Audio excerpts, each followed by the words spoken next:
Profesor Siti Zuhro juga menyampaikan pandangan Pilkada. banyak mengenai pemilu, mengenai demokrasi Indonesia yang harus diperbaiki. Itu panjang lebar tuh dia berbicara tentang pemilu, sistem pemilu, apa yang cocok, apakah pemilihan seperti langsung, seperti yang kita sedang ataukah nanti bagaimana dikembalikan, tapi dia bilang itu masih perlu dikaji terus. Nggak boleh gegabah kita melakukan perubahan-perubahan gitu. Tapi yang paling seru sebenarnya dalam pertemuan itu ketika masuk sesi reformasi kepolisian yang disampaikan Pak Susno. Pak Susno punya banyak ide tuh waktu di situ kan. Termasuk Pak Abraham kan. Abraham Samad. Wah, ini siapa nih yang mau dulu? Jadi begini, reformasi Polri itu dapat tanggapan paling seru, termasuk tanggapan yang paling hebat dari Presiden. Jadi apa yang kami katakan itu bukan kami yang mendikte Presiden bahwa harus dibawa kementerian, harus ini. Presiden sendiri ya Kobong sudah masuk usulan bahwa tentang status ya. Kalau kami pertama berbicara bahwa reformasi Polri itu yang penting itu adalah perubahan perilaku dan perubahan ke profesionalisme yang bagus. Perilaku itu artinya yang humanis, profesionalisme janganlah mengkriminalisasi, jangan perkara misalnya hilang ayam jadi hilang gajah atau gitulah ya. Dan perkara tidak boleh berlama-lama itu. Bagaimana cara supaya proporsionalisme meningkat tidak perlu kita bahas di situ, tentu bukunya tebal kan. Dan beliau kan sudah bentuk kan reformasi Polri sebetulnya. Ya, coba kita katakan juga bahwa bagaimana cara mereformasi Polri. Kalau soal mereformasi dengan komisi, dengan naskah akademi dan apa-apa yang sudah terjadi sejak Kapolri kapan. Bukunya pun sampai saya guyon-guyon gitu, mungkin buku reformasi itu udah tebalnya setinggi bulan kali kan. Tapi tidak ada hasil. Tidak ada hasil kan. Nah jadi jangan sampai reformasi yang sekarang ini kan yang dipertaruhkan kan karena Presiden yang tanda tangan tim reformasi ini. Kalau gagal ini akan membuat kegagalan Presiden. Saya bilang begini, supaya tim reformasi ini tidak mandul, tim reformasi inilah yang jadi Kapolri. Misalnya Pak Mahfud, Pak Jimli, Pak Yusril, udahlah jangan ada polisi lagi dalam. Ya, maksudnya mengantar. Jadi seperti itu maksudnya. Iya, kayak KPK. Jadi maunya Pak Susno bahwa tim reformasi kepolisian ini baru nyata hasilnya kalau ada pergantian Kapolri. Kenapa?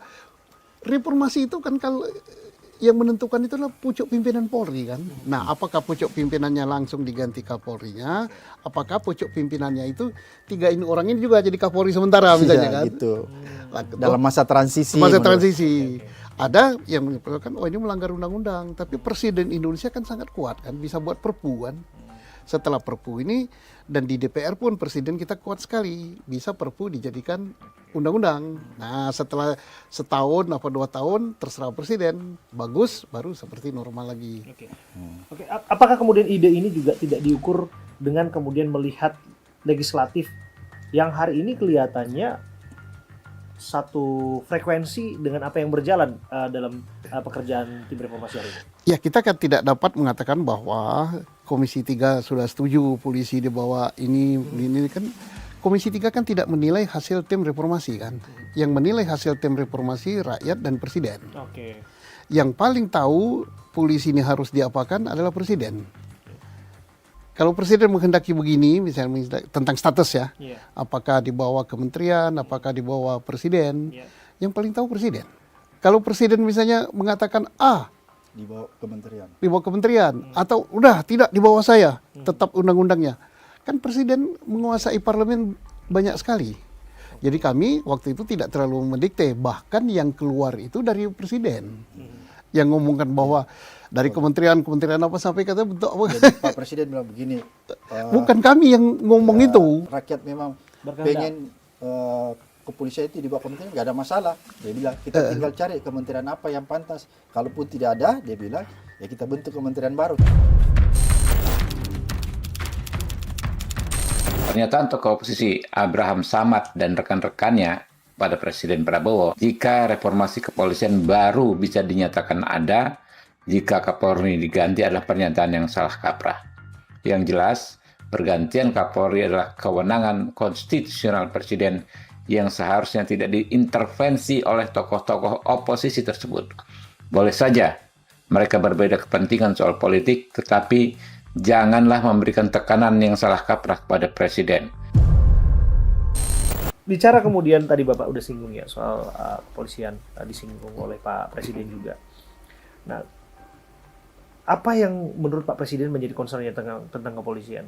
Dalam beberapa kesempatan kan kita melihat juga Pak Presiden hadir juga dalam upaya giat-giat masif yang dilakukan oleh kepolisian. Saya masih mengingat Pak Prabowo hadir dalam satu pemusnahan narkoba ya yang cukup besar, saya lupa jumlahnya tapi cukup besar. Dalam musnah itu kemudian juga Pak Presiden juga tidak sekali memberikan pujian ya terhadap institusi kepolisian yang juga membantu mensukseskan atau paling tidak ya mengawal program lokomotif beliau, makan bergizi gratis misalnya. Kemudian juga upaya nanam jagung, tanaman jagung lain dan sebagainya itu sih Pak. Jadi begini ya, memang presiden kan dia kan semua mengepalai semua. Dan beliau kan tidak mau menjatuhkan polisi itu, bahwa polisi itu udah parah sekali kan. Di antara itu kan masih ada baiknya. Yes. Jadi sehingga penangkapan narkoba itu dianggap prestasi, itu kan lanjutkan. Tapi hal-hal yang negatif kan yang dia katakan sampai terbuka bahwa yang bermain di balik tambang tidak beres ini, ya mereka-mereka ini aparat penegak hukum ini, dan tidak hanya polisi, dia katakan tentara juga katanya. Bahkan oknum jenderal. Oknum jenderal. Sampai beliau katakan nanti kalau nanti operasi penertiban di daerah sini pakai aparat dari sini. Nah, saking apa? Saking tidak percayanya kan. Sampai terkatakan bahwa sebenarnya tak perlu nunggu perintah presiden bongkar ini nangkap ini, kan perintah undang-undang. Iya. Tapi kenapa harus nunggu perintah presiden? Nah itu beliau mensinyalir itu nggak sih Jenderal? Saya harus bertanya ini agak sedikit tajam di sana karena apa? Apakah beliau juga merasakan aroma itu, aroma persaingan institusi penegak hukum? Tentu Pak Abraham juga memperhatikan itu antara katakanlah tubuh kejaksaan, kemudian juga tubuh kepolisian disebutkan, bahkan ada TNI. Ini kan memang sudah dari dulu berjalan, tapi prakteknya ada dalam tanda kutip persaingan. Kalau presiden tidak bukan menilai persaingan, tapi kan seorang presiden wajar kan dia ingin berhasil dan di dalam dirinya karena dia sudah mendapat informasi banyak kan bahwa kalau bapak pakai aparat ini, misalnya pakai jaksa atau pakai polisi, tidak akan berhasil. Sampai beliau katakan, toh yang bermain di situ kan mereka ini. Ini siapa yang mengatakan? Loh, Pak Presiden sendiri bahwa yang bermain di sini ini kan banyak jenderal. Jadi karena dia banyak jenderal ini maka dipakailah. Walaupun kata kita ini seolah-olah penegakan hukum yang berlebihan, tapi bagi rakyat bukan apa-apa hasilnya. Ternyata hasilnya lumayan, maka dia pakai Kementerian Pertahanan kan. Yang di sini. Nah, di dalam Kementerian Pertahanan kan setiap itu kan ada unsur jaksanya, ada unsur polisinya, tapi yang di depan ini tentara dan hasilnya kan bagus. Sampai beliau katakan kalau ini nggak berhasil, jenderal-jenderal atau bintang-bintang bahasa kita yang bermain di sini sudah diperingatkan semua untuk mundur. Kalau masih, bahkan Pak Samad ya dia bilang akan saya tangkap. Tak melihat warnanya apa? Tidak melihat, dia katakan. Tidak melihat dari apa seragamnya. Apa seragamnya? Dia presiden, nggak ada yang dia takut, hanya Tuhan yang dia takut. Jadi artinya yang bermain di timah dia udah tahu jenderal-jenderalnya, udah diperingatkan baru dia sikat. Termasuk nanti di tambang batu bara, tambang nikel. Tapi kita juga memaklumi juga. Dia juga mengatakan bukan hanya bisa jadi oknum dari tubuh kepolisian, bisa jadi itu dari TNI. Bukan bisa jadi, iya dia sebut sampai namanya pun dia tahu kok. Kan presiden kan mata dan telinganya banyak kan. Termasuk juga kejaksaan. Ya jelas, termasuk oknum Hansip kemudian ada kan. Disebutkan namanya. Kita tidak buka di sini kita. Tapi artinya beliau tahu, nah makanya kita melalui podcast ini hati-hatilah yang masih bermain di situ karena nama itu dari tangan beliau. Sampai beliau katakan kalau aparat jika mau operasi di sini kita pakai aparat dari sini karena aparat di sini itu udah tercemar itu lingkungannya. Kan begitu. Oke. Nah itu bicara mengenai tadi ketika usaha itu dijalankan dengan cara-cara yang dalam tanda kutip ya melanggar hukum dan pemain disebut di dalamnya ada oligarki. Disebutkan tadi ada istilah 9 naga. Naga-naga. Itu istilah yang disampaikan atau terlontar dari Pak Presiden. Bahkan disebut namanya naga itu. Cuma kan kita nggak mau sebut di sini. Disebut namanya. Ada naga bonar nggak? Ada naga bonar. Nanti off airnya biar Pak susun. Kasusnya yang bocorin. Sampai Apa yang dibicara soal itu? ya termasuk kekayaannya kan menguasai sekian Iya. persen daripada kekayaan Indonesia, di mana dia nyimpannya. Mereka itu katanya udah kekayaan luar biasa, disimpannya di luar negeri. Kalau Di ada negara apa-apa dia lari. Daripada apa-apa dia lari.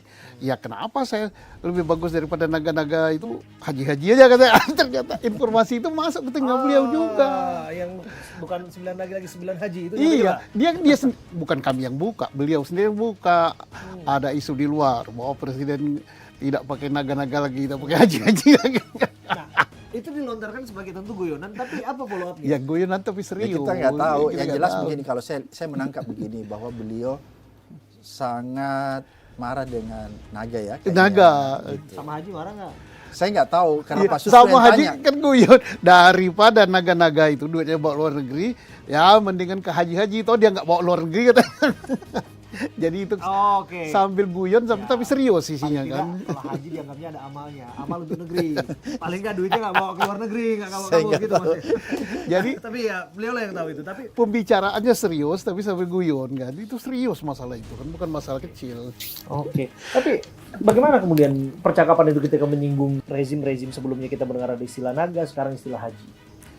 Ya, tapi begini ya, dia selalu menyatakan bahwa kan dia melihat bahwa krisis ya, kalau dikatakan ini sekarang ada krisis ekonomi itu disebabkan oleh ulah oligark yang menyerang balik. Itu sebenarnya intinya.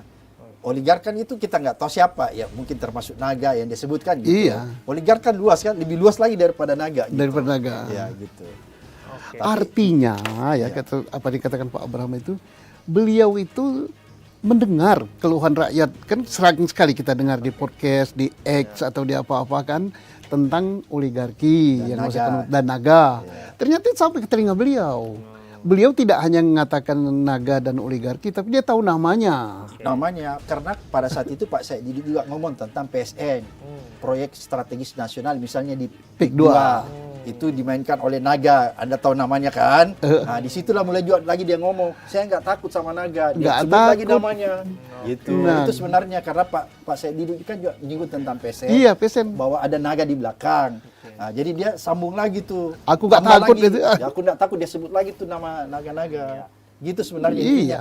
Jadi setiap begitu ada sesuatu yang didiskusikan, dia nyambung. Nyambung. Gitu. Jadi nggak beliau ngomong Iya. baru ini, nggak kita kayak Ngomong, dia ngomong sambung gini lah. gitu. Jadi naga disebut, haji disebut, pastor atau pendeta disebut ya. Oke. Nah, tentu ini menarik juga ketika percakapan publik juga hari-hari ini kan banyak kasus-kasus yang sedang berjalan ya. Pak Abraham, Anda orang yang lama berkecimpung di KPK, beliau bicara apa soal hari-hari ini banyak yang tersangkut korupsi dan itu levelnya elit-elit loh. Iya. Ya kita tahu Pak Yakut baru ditetapkan sebagai tersangka korupsi haji, kemudian juga sebelumnya Pak Nadiem, bahkan di kabinet Pak Prabowo wakil menterinya Pak Noel ya, Pak Ebenezer itu juga tersangkut korupsi juga, dan hari ini sedang berperkara di pengadilan. Dia bicara nggak soal itu? Iya, dia bilang kalau yang masalah hukum ya biarkanlah hukum yang menyelesaikan. Itu yang pertama. Kemudian yang kedua saya ingin tambahkan, saya juga menyampaikan bahwa mungkin perlu dipikirkan undang-undang KPK dikembalikan seperti dulu, saya bilang. Karena itu juga salah satu penghambat pemberantasan korupsi dan melemahnya fungsi KPK. Saya bilang karena kalau KPK seperti sekarang, saya bilang itu dia menyalahi amanah dari UNCSC. Karena amanah UNCSC bahwa lembaga-lembaga korupsi yang ada di dunia haruslah sifatnya independen, bukan di bawah rumpun eksekutif. Saya bilang begitu. Oleh karena itu saya bilang idealnya undang-undang KPK itu dikembalikan seperti dulu. Dan perlu dipikirkan, saya bilang teman-teman yang sempat dilempar dengan alasan tes wawasan kebangsaan karena produk dari undang-undang 2019. Jadi kalau undang-undang 2019 sudah dibatalkan, kita kembali ke undang-undang lama, maka teman-teman yang 57 itu harus direhabilitasi, saya bilang harus dikembalikan. Itu saya bilang. Disampaikan Jadi, itu. Ya. Saya dengar. Gitu. Jadi saya sampaikan harus dikembalikan, saya bilang. Itu salah satu untuk memperbaiki marwah KPK, saya bilang. Oke. Dia sempat, kalau nggak salah ya Pak Sudah, kalau diluruskan, dia sempat ngomong sama Mensesnek, itu PSN yang ngaco-ngaco, yang naga mainkan cabut. stop. Gitu. Cabut izinnya kata. Ya. Ya dia ngomong begitu. Langsung itu perintahkan PSN menteri. yang di belakangnya ada naga oligarki yang menyengsarakan Rakyat cabut izinnya. Itu ngomongnya dia, kita nggak tahu apa betul nanti dicabut. Kita nggak tahu. Tapi itu form disampaikan dalam pertemuan. Disampaikan ke Disampaikan. Mensesnek. Dia suruh Mensesneknya. Tapi kita nggak tahu realisasinya. Kan kita belum kan tahu. ada pertemuan berikutnya kan? Iya, Nanti kan makanya dia nanti malam follow up-nya. makanya nanti kenapa menjadi penting pertemuan berikut, karena kita mau tagih Tagih namanya. itu. Gitu. Pak yang itu belum dicabut gitu. Ya, misalnya ada PSN yang disuruh cabut terus masih dibiarkan padahal rakyat sudah benar, ya nanti kita tagih. Ya. Nah, sepertinya yang nagih itu bukan Pak Abraham dan bukan Pak Susno, Pak Saididu. Ya. PSN dia cepat itu untuk ngajar. Termasuk juga ya yang heboh terakhir ini kan yang berada di luar negeri, yang katanya kawin di luar negeri semuanya. Saya tahu itu. Oke. Yang baru Perintahkan disebut namanya sama beliau. Oke. Oh iya, yang minyak tuh ya. Tersangka dia bilang kita tahu dia posisinya di mana, di istana, Di istana, Malaysia dia dia- bilang gitu. Tangkap itu katanya. Ya biar aja dia sembunyi dulu. Tapi nanti kalau dia sambil bercanda, kalau dia keluar, dia sudah keluar, dia mau belanja jalan-jalan. Ya, tangkap. Kalau di jalan kita tangkap lewat Interpol gitu. Masa kan sembunyi di istana terus kan pasti dia Pasti kan dia pengen keluar jalan-jalan. Jadi kalau dia keluar ya baru bisa ditangkap gitu. karena di negara orang kan. Ya, itu. Kira-kira gitu gambarannya lah. Board perdamaian di Timur Tengah itu data dan itu kebijakan daripada beliau bahwa itu bermanfaat. Kita ukur nanti apakah itu memang bermanfaat, apakah betul kita naik kita ukur. Tapi untuk sementara kita pegang omongannya beliau.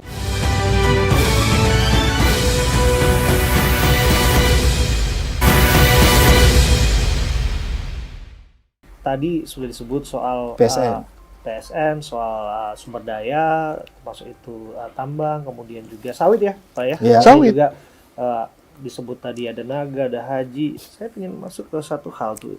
Beliau juga ngikutin kasus ijazah. Saya ingin tahu betul itu. Beliau ngikutin nggak itu? Tidak eksplisit. Tidak eksplisit. Tapi disinggung nggak? Serius. Secara luas dia Ini cuma soal ijazah ini Nggak. kan ramai terus Ya, nih. dia cuma ngomong bahwa tidak boleh lagi ada pembungkaman, tidak boleh ada kriminalisasi. Tidak boleh Ya, kriminalisasi. jadi maksudnya ya hati-hati kalau menangani kasus, nggak boleh ada kriminalisasi. Itu dia ngomong. Karena kan si Hersu Ya. sempat ngomong, Pak kalau Bapak jangan marah dong kalau dikritik, jangan membungkam. Saya nggak marah, kritik saja sekarang. Makanya tolong ya, nggak boleh ada lagi kriminalisasi. Gitu. Terhadap orang yang membongkar sesuatu dia. Ya berarti membongkar ijazah juga gitu kira-kira.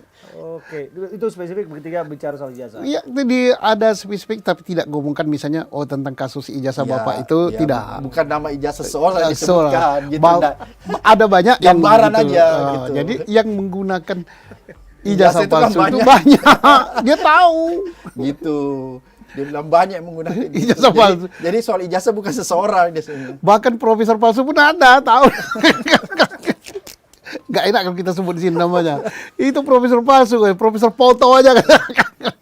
Oke, ini luar biasa sih. Tapi begini deh, saya udah sampai di ujungnya ini Pak Abraham dan Pak Susno. Anda begitu yakin ketika Pak Presiden menerima kritik ini, menerima masukan ini dan akan segera ada realisasinya dan akan komit pada apa yang dibicarakan di sana? Kalau saya sih, saya belum bisa menjamin. Terkecuali kalau nanti dilanjutkan dalam pertemuan, baru saya bisa memberi penilaian. Sebelum ada pertemuan berikutnya, saya nggak bisa memberikan penilaian bahwa apakah dia laksanakan apa enggak. Kan Ya. itu maksudnya. Gitu. Karena di depan kita itu kan baru perintahkan Iya, kan. kita belum tahu hasilnya. Tapi sempat dibicarakan nggak? Ini dibentuk aja di forum semacam West Wing lah ya. West Wing ya, betul ya? Yang kalau di apa namanya di Ya, White House iya. yang memberikan satu kajian. Kalau kita kan nggak enak ngusulkan itu, seolah-olah kita ingin duduk di situ. Padahal kita nggak mikirkan jabatan itu. Kita ini bukan orang cari pekerjaan. Bukan. Pak Susno bilang, kita ini bukan orang cari mau jadi komisaris. Jadi tapi nggak ada ini kan, nggak ada tawaran untuk ini kita lagi butuh untuk penguatan di sisi ini, di kelembagaan ini, yang jelas di kementerian ini. Yang jelas dia ngomong bahwa diskusi ini belum selesai karena memang belum selesai, bahwa akan dilanjutkan di Hambalang Hambalang. dan akan diperluas forumnya. Oleh karena itu, menurut saya kalau Anda meminta saya untuk menilai pertemuan itu, Nanti, saya belum bisa next. menilai. Oke. Nanti setelah pertemuan itu, Oke. baru saya bisa ukur yang pernah diperintahkan benar nggak, ketika benar nggak PSN-nya sudah dicabut. Benar. Bagaimana Pak Susno? Saya sependapat dengan beliau, tetapi terhadap apa yang dia omongkan, yang sudah dia lakukan, memang dia paparkan data kan. Kita nggak bisa bantah itu, iya data. Terhadap misalnya board perdamaian di Timur Tengah itu data dan itu kebijakan daripada beliau bahwa itu bermanfaat. Davos. Kita ukur nanti apakah itu memang bermanfaat, apakah betul kita diperalat. Naik kita ukur, tapi untuk sementara kita pegang omongannya beliau. Nah, tentang yang baru akan kan ada yang sudah dilaksanakan, ada akan naik pertemuan kita lihat. Terutama berikutnya pertemuannya dulu kita ukur, ya ada pertemuan lanjutan apa tidak ya. Kalau tidak berarti ini enggak gitu. Gimana mau ngukur apa yang diomongkan, pertemuannya yang diperintahkan juga enggak dilakukan gitu kan. Beliau sangat serius nanggapi bahwa kalau kita kritik, kalau kita mau menegakkan hukum itu sanksinya berat. Terus beliau sanksinya dikriminalisasi. Saya bilang, saya katakan, saya tidak hanya kriminalisasi, saya terjadi, ditangkap saya gitu, di penjara. Beliau kriminalisasi. Ya, tapi pertemuan itu akhirnya berakhir dengan makan nggak sih? Tadi 5 jam nggak apa? Gak makan, saking serius. Iya, karena Saking serius ya, serius sekali. orang pada lupa makan dan memang nggak itu lupa. Lu aja makan makanan yang kita lihat sama Lupa kopi. makan. Jam 9 lupa makan. Oke. Enggak ada terasa lama gitu. Ya makanya orang bilang lama kok kita nggak rasa. Ya, tapi makan nggak ada. Minum pasti ya dong. Nah, Tapi minum saya dengar maka- Pak Susno nambah tuh kopinya. Nambah 3 kali saya Nambah 3 nambah kali. kopi. Oke. Foto ada nggak? Nggak ada, ini kita di luar kok. Oke.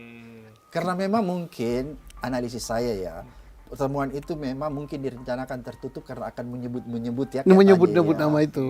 Mungkin. Oke. Atau apakah itu sesuatu yang memang direncanakan? Orang jadi bisa bertanya-tanya kan Pak Abraham. Apakah pertemuan itu sesungguhnya yang diinginkan oleh Presiden atau seseorang yang merencanakan? Saya kira Presiden. Kalau seseorang yang merencanakan pertemuannya paling cuma 5 menit sama Ya. Presiden ya. Ini Presiden sampai Presentasi loh dia. presentasi. Jadi berarti dipersiapkan dia presentasi. Bukan orang lain loh, yang presentasi itu bukan menteri. Iya, dia langsung. Presiden langsung presentasi terhadap data-data yang ada di situ. Ya, jadi memang direncanakan karena dia siap presentasi. Kalau nggak direncanakan berarti kan nggak ada bahan presentasinya. Iya. Saya kan orang wartawan ya, Pak Iya. Abraham. Saya pingin dapat footage-nya supaya bisa tayangkan gitu. Iya. Saya dapat footage video, foto gitu kan. Iya, harus sih. Ini malah doorstep-nya. Iya, Jadi iya. ada statement yang bisa disampaikan mengenai apa pertemuan itu. Iya, dan tapi ini sebagainya. nggak ada ya. Karena ya jarang kan. Iya. Maksudnya kita lihat bahkan sangat sedikit ya. Mungkin yang address itu cuma Pak Menhan, Iya. kemudian sempat Pak Mensesnek. Mensesnek. ya, Pak Prasetyo Hadi. Itu pun sebenarnya ya, saya tadinya nggak mau ngomong waktu diwawancarai wartawan karena saya pikir Iya. jangan sampai ini pertemuan tertutup karena nggak ada berita kan. Iya. Tapi karena setelah Pak Mensesnek sudah sampaikan bahwa ada pertemuan menyebut nama Pak Susno terus saya diwawancara wartawan, maka saya punya kewajiban untuk menyampaikan karena kalau tidak nanti saya dianggap menyembunyikan Iya. informasi. Termasuk saya. Iya. Malamnya saya cari tiket karena pasti ini bocor, wah saya nanti kalau nggak jauh gimana, saya beli tiket ke Hong Kong. Naik catai malam jam 12 malam beli tiket. Pesawat jam 8 saya udah berangkat ke Hong Kong. Banyak telepon masuk WA, saya bilang nggak bisa jawab ini harga apa. Saya belum beli paket. Pakai kuota ya. Belum berani Ya, pula. jadi Tapi nggak ada semacam imbauan atau arahan untuk tidak membicarakan apa yang ada di sana kan? nggak ada ya. Nggak ada, bahkan Ini usulnya tertutup saja, No, tidak no, no. perlu diangkat ke media gitu. Bahkan usulnya Pak Abraham supaya orang banyak tahu Pak Presiden ini perlu disampaikan ke orang. Pak Presiden bilang kata. Enggak, demikian. Pak Abraham Iya, usul. iya, saya Misalnya ke kelompok Islam, Iya, ke BOP. kelompok siapa. BOP. Diterima oleh beliau. Oke. Usulnya belum diterima. Kan buktinya kan langsung dilaksanakan. Mengumpulkan mantan Menlu, berbicara dengan organisasi Islam, Masalah BOP itu. bisa BOP. Ya, ya. Jadi kan artinya beliau menerima usulan. Jadi untuk tadinya terlibat. saya sebenarnya nggak mau jawab wartawan kan karena saya pikir jangan sampai ini memang karena kan memang agak sensitif ya Iya. pertemuan tertutup. Tapi karena Mensesnek sudah buka, Buka. maka kewajiban saya Sebetulnya kan nggak ada yang sensitif. Siapa sih yang Iya. menyebutkan istilah sensitif? Saya nggak tahu. Apa siapa? Ada nggak mungkin sensitif yang menurut saya karena ada menyebutkan nama. Tapi kan Oke. kita tidak pernah menyebutkan nama. Kita kasih Tapi clue kan aja. ya nama-nama itu kan sebetulnya kan dalam era keterbukaan informasi hari ini di media sosial ya ya entah itu betul atau tidak kan orang sudah dengar lain sebagainya. Menduga-duga. Dan sebagainya begitu. Ya. Orang nggak bisa pastikan. Nggak mesti ada. Yang jelas adalah saya senang ketika kita membuka segalanya di meja ini, Ya, Pak. makanya. Jadi ini membuktikan bahwa memang apa yang ada di sana seperti itu yang dipercakapkan. Begitu, dan saya juga senang Ya. ketika kemudian setelah pertemuan dengan Pak Abraham, dengan Pak Susno Duhaji, ada kemudian pertemuan lanjutan dengan tokoh-tokoh agama, dengan Menteri Luar Negeri. Jadi mendengarkan usulan yang dibicarakan di sana, dan kemudian Presiden mendapatkan banyak masukan. Ya harapannya semakin banyak masukan, ada kritikan juga. Ya Presiden semakin bijaksana lah dalam kemudian mengambil keputusan-keputusan untuk negara. Bukan Dan demikian, ya? Bung Abraham, saya ingat ya, waktu awal-awal Presiden baru dilantik kan sudah pernah ada juga pertemuan begitu yang para pimpret yang perempuan Iya. itu, Oh, iya, yang betul. menajasiatkan, jadi Ah, udah betul, pernah ada iya. juga. Iya, Cuman dari kali itu kayaknya Komisi. langsung ya. Betul. Dan Pertemuan. kalau beliau kan ajak di Hambalang, terus biasanya foto dan kemudian Iya. sebarkan. Jadi kita tahu ya. Tapi gitu ini ya. nggak ada kemarin. Nggak ada. Jadi penasaran. Ya, jadi penasaran. Saya pun sebetulnya ya pengen bertanya langsung kan, siapa sih yang tidak ingin satu frame dan bicara dengan Pak Presiden? Iya, iya. Apa yang dibicarakan di sana? Apa pandangan beliau? Waktu pertemuan pimpret yang di Hambalang yang perempuan aja yang diundang. Oh, ada beberapa. Oh, ada. Saya tidak ada, saya belum ada di sana karena saya belum jadi Pemret waktu itu. Oh. Baru naik jabatannya sekarang, iya, iya. Pak Susno. Tapi apapun itu, saya sudah pernah bicara dengan beliau. Ya, beliau orangnya mendengarkan Terbuka. masukan terbuka. Jadi singkat cerita ya, sedikit curhat nih Pak. Ya, nggak apa-apa. Ini jadi gantian, jadi siapa narasumbernya? Jadi ini Santai. acaranya Pak Abraham. Acara Pak Susno. Pak Susno. Sedikit saja. Jadi saya wawancara Pak Prabowo selaku Menhan waktu itu ya di acara Indo Defense Oke. Expo di 2022. Semestinya wawancara itu selesai di Kemayoran, Ya. di JI Expo Kemayoran. Tapi ketika wawancara itu berjalan 1 jam, beliau mengajak saya Nah, ke itu kantornya di Kementerian Pertahanan. seperti Saya ini ada panjang. urusan sebentar, saya ingin ajak Anda untuk keliling ke kantor saya di Kementerian Kementerian Pertahanan. Pertahanan. Jadi diajak saya ke sana, kebetulan baru dipugar. Oh, baru direhab Ya, ya. baru direhab dan bagus betul. Dan dia mengatakan bahwa Anda adalah wartawan pertama Wah. yang saya ajak datang ke sini. Selamat dulu. Selamat dulu. Walaupun telat. Dan di situ saya menikmati kopi itu dan saya mendapat banyak masukan dari beliau. Kopi Hambalang. Kopi Kopi Hambalang. Hambalang. Oke. Dan beliau tanda tangan, kasih buku. Oh, kita juga dikasih buku kemarin. Oh, Mas, dapat bukunya dapat. juga. Tanda Iya. tangan juga. Iya, tanda Ya. tangan.